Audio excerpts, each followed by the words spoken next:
મોરબીમાં સોની વેપારીની હત્યાના વિરોધમાં બોટાદમાં સોની બજાર બપોર બાદ સજ્જડ બંધ.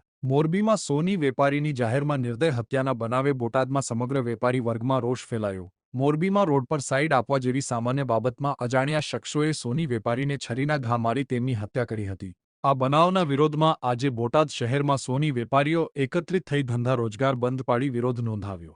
બોટાદના લીમડાવાળા ચોક, ઢાળ બજાર અને અંબાજી ચોક સુધીની સોની બજાર બપોર બાદ સજ્જડ બંધ રાખી રોષપૂર્ણ વિરોધ પ્રદર્શન કરવામાં આવ્યું.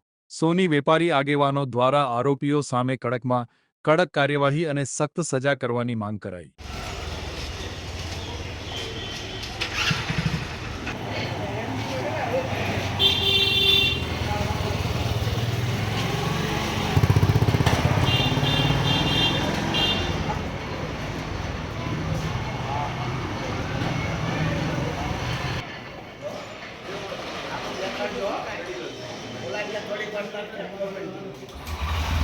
બજાર લઈ ગયો.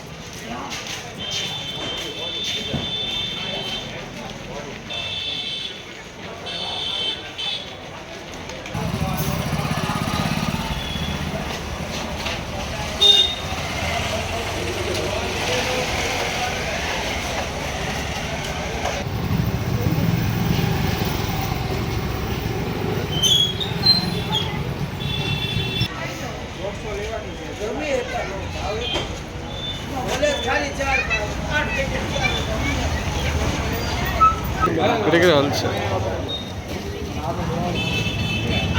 भाई कहीं क्या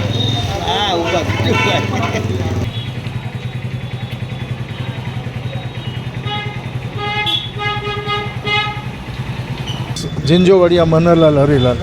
તો આજે સોની બજાર બંધ છે, શું કારણે બંધ છે? મોરબીની અંદર જે સોની યુવાનનું ખૂન થઈ ગયું તે બાબત, ખાલી નાની બાબતને ઓવરટેક બાબતની અંદર માથાકૂટ થયેલી ને એની અંદર સામી પાર્ટી એને મારી નાખ્યો.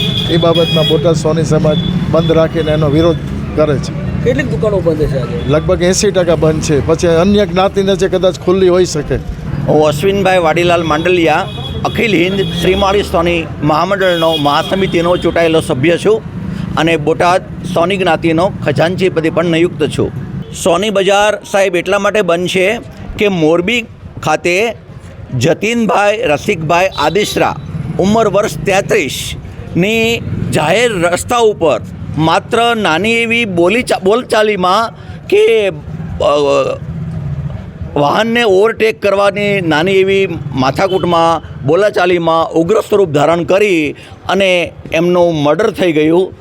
આ ખૂબ જ દુઃખ અને ચિંતાનો વિષય છે.